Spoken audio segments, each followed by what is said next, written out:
Zee 24 तास एक पाऊल पुढे। ठाणे जिल्ह्यात मनसेचा चेहरा बदलण्याच्या प्रक्रियेला सुरुवात झाली आहे। ठाणे शहराध्यक्षपदी निलेश चव्हाण यांची नियुक्ती झाली आहे। हरी माळी यांच्या जागी त्यांची नियुक्ती खुद्द राज ठाकरे यांनी केली आहे। याआधी निलेश चव्हाण राष्ट्रवादी युवक काँग्रेस युवा सरचिटणीसपदी काम पाहत होते। मात्र 2012च्या निवडणुकीत उमेदवारी न मिळाल्यानं ते राष्ट्रवादीवर नाराज होते। बंडखोर म्हणून त्यांनी निवडणूक लढवली होती। यावेळी मनसेने त्यांना साथ दिली होती। आता नवी जबाबदारी योग्यपणे पार पाडणार असल्याची ग्वाही निलेश चव्हाण यांनी दिली आहे। ठाणे पालिकेच्या निवडणुकीत मनसेचे फक्त 7 नगरसेवक निवडून आले होते। त्यावेळी ठाण्यातली कार्यकारिणी बदलण्याचा निर्णय राज यांनी घेतला होता।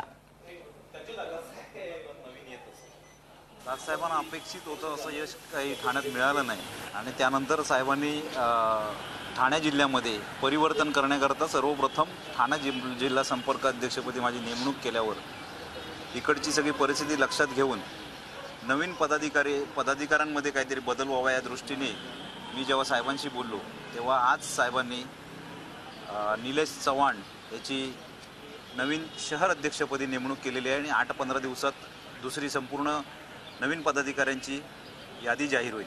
इतकी मोठी जबाबदारी राजसाहेब मला देतील याची मला सुद्धा कल्पना नव्हती। आज साहेबांनी मला बोलवलं आणि साहेबांनी मला या जबाबदारीची कल्पना देऊन मग नंतर धानोरकर साहेबांना सांगितलं की आजच्या आज हे पत्र दे आणि जाहीर कर। झी 24 तास एक पाऊल पुढे।